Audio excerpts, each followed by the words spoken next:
Thank you, Leanne. The theme of General Assembly this year, All Are Called, reminds us that no one gets to skip the work of transforming our faith communities and institutions so that we may personify the Unitarian Universalism our world needs today. This last year has been far from easy. The thing about being called is that the sort of call we're here to engage with together rarely comes from the path that is smooth, well-worn, obvious, and easy. It comes from the path that is difficult to find, challenging to stay true to, and arduous to make progress on. When we answered the call to become your interim co-moderators, we did so in the context of our denomination's most recent awakening to and grappling with the ways white supremacy culture operates in our midst. We also did so while our faith community was still mourning the untimely death of former moderator Jim Key, and celebrating the election of Reverend Susan Frederick Gray. It was a moment of turmoil and loss, of hope and change. We said yes to this call in part because we couldn't be more committed to supporting this movement and embracing what the Commission on Institutional Change has framed as an urgency around transforming the association to embrace the fullness of a transformative multiculturalism as a fulfillment of our principles and heritage. We are excited to explore collaborative leadership together, not just in our role as co-moderators, but also in terms of the work with the board and the larger context of our movement as a whole. We want to take a few minutes to share some of our learnings from this past year with you, as well as our hopes and our plans for next year. So 1, a transformed Unitarian Universalism requires transformed leadership models. We have to be a leaderful movement. Does that make sense? Leaderful, not hierarchical, but leaderful. And collaborative leadership looks so many different ways. It means at the board table, everyone must facilitate. It means if you come to a board meeting, you all shall participate. It means that you're going to all engage in conversations, and we need all of our congregations to be active in creating the world that we want, not just 3 or 42, the ones that are the biggest, or the ones with the most money. 2, maybe you didn't know this, the moderator position is volunteer. The scope of the work is a lot. 1 or 2 trips each month, we liaison to like 30 groups, there's like thousands and thousands of emails, and countless additional conversations. Barb and I have full-time jobs. And part-time jobs. And part-time jobs. And more jobs. And so what it means is it's a different kind of moderator. We actually have lives and families on top of I work like 80 hours a week. Yes, woo! And so what it means is we're not retired. At 2 o'clock in the afternoon, we're at work, like some of you. And so it looks very different than what we've had in the past. Who is able to serve and who isn't, and it's a cost to our movement because it literally means that it is hard to do this job as a true volunteer if you have other responsibilities or are not independently wealthy, which neither of us are. We're queer, we're fierce, we're younger, we have non-traditional education paths, i.e. not real degrees, but we smart as a whip. Because you don't need a degree to be smart. We both have ability stuff, and we're trans-binary, non-binary. We also really hold to our ancestry. There are those that came before us, which we will name later, that made us standing on this stage possible. We wouldn't be here without leadership development inside and outside of Unitarian Universalism.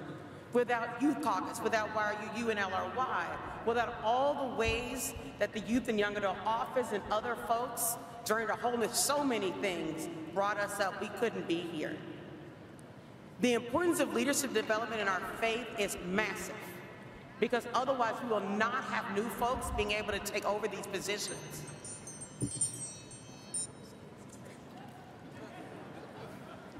The fun of shared leadership. Leadership development, and a transformed Unitarian Universalism. And a transformed Unitarian Universalism requires transformed leadership models. This year, we've been reimagining the way leadership works within the board. Instead of a top-down leadership, all board members have shared leadership. So you'll be noticing throughout this General Assembly, board members up on the stage helping to run things differently.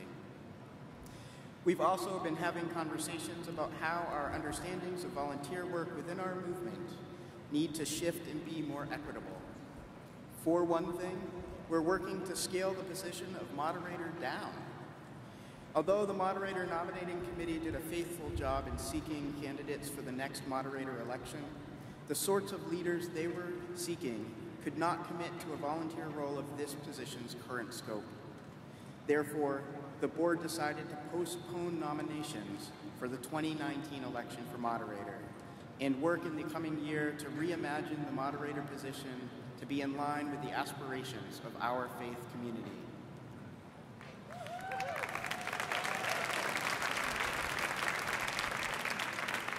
A second learning from this year is that collaborative leadership requires deeper relationships and increased communication.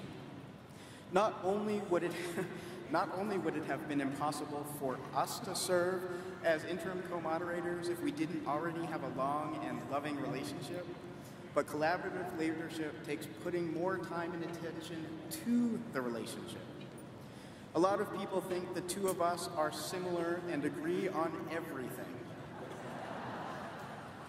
But in fact, we're really different. So working together takes a lot of work and lots of communication. And this extends to the board and the governance of our denomination as well. So this year, the board spent a lot of time building deep group agreements, and we asked fellow UUs what you want from the board in terms of communication and relationship with you. We and the board have also been engaging in collaborative leadership with the UUA administration in new ways.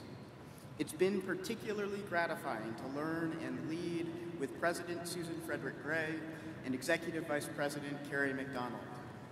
All four of us came into our new roles at the same time, so we are able to collectively ask questions about the norms and patterns that exist and make intentional choices about which to follow and which to disrupt in the service of positive change. All four of us are also lifelong UUs, and all four of us are younger than 50.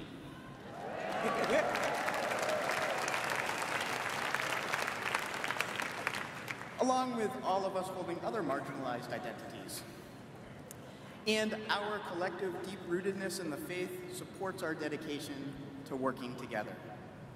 Because our collective dedication to practicing collaborative leadership, there have been new relationships, communication, and collaboration growing between the board, the administration, and related groups and committees, including the Commission on Institutional Change. Judge, you notice we talk different, so I have the timer. So another learning. Ooh, buddy, this was a biggie.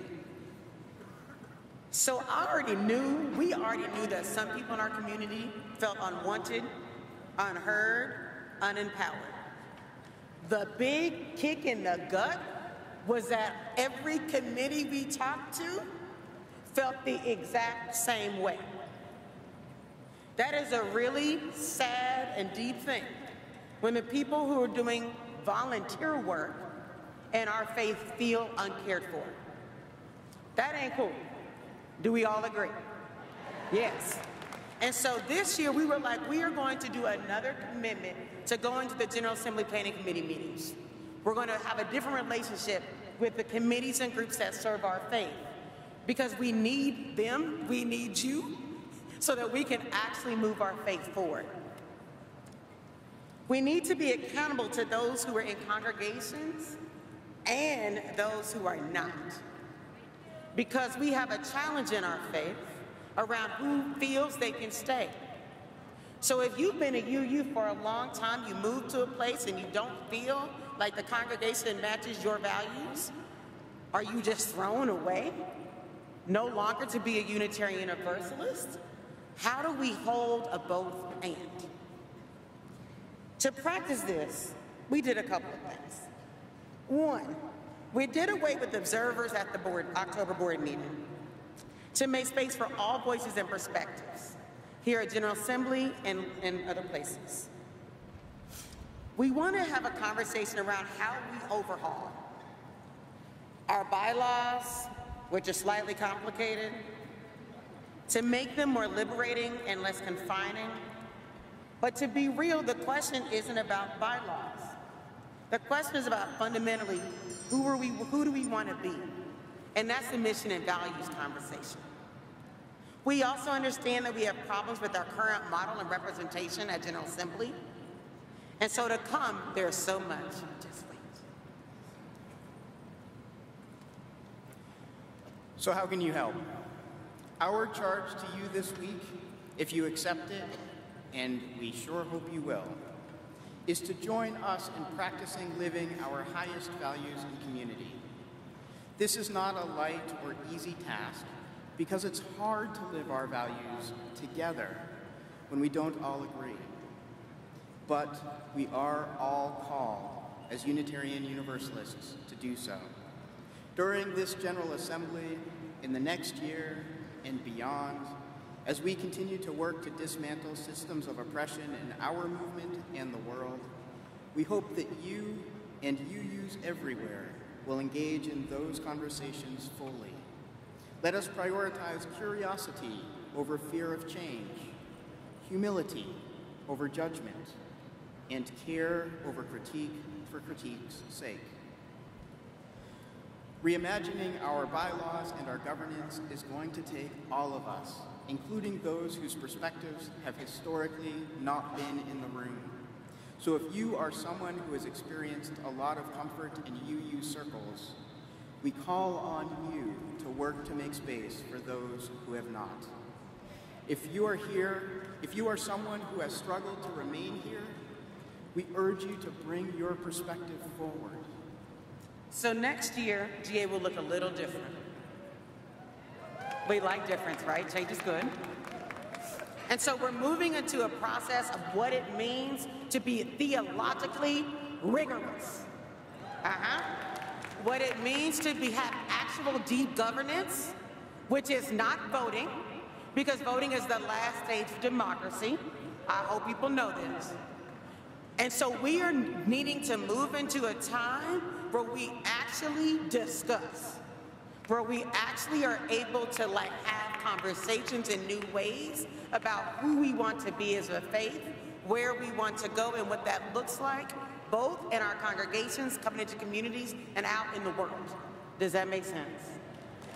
We need all of you. We need all of our congregations. There will be covenant, there'll be guides, there'll be lots of things to help all of you engage in the process. We'll be calling you, you will be bothered.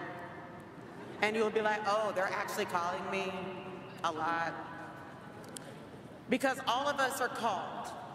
All are called to help move this movement in our faith. All are called to build spaces for community, refuge, and faith. Can be one and the same.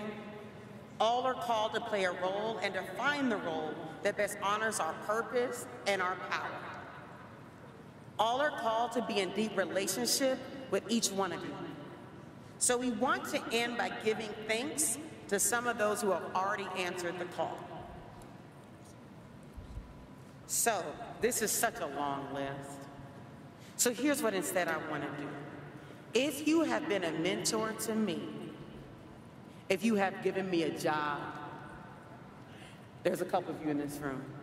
If you have been a peer mentor, if you have been somebody that I met when you were 14 and are now like 25, 35, doing the do, can you raise your hand and look at these people?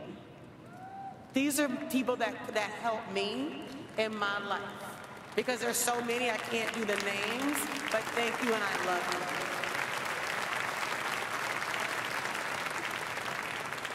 But I do have to say my parents are in the house, Irvin and Eleanor Williams. They are actually yeah, so we have to actually hold the parents. My parents, Carol and Ross, are not in the room, but hopefully watching online, so thank you, Mom and Dad.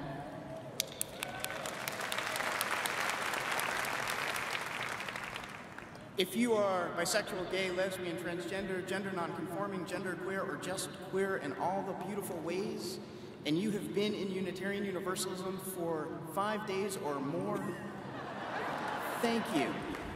Thank you for being here.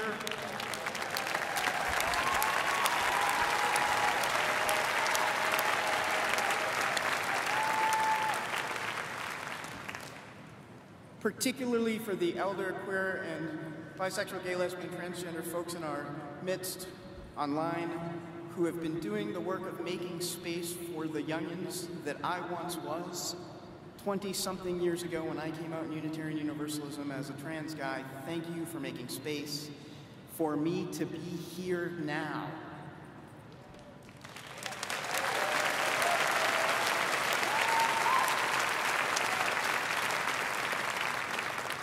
If you have engaged in justice work, in youth work, if you have challenged yourself to change what you understand Unitarian Universalism can be so that more of us are at the table and in the hall and in leadership, thank you.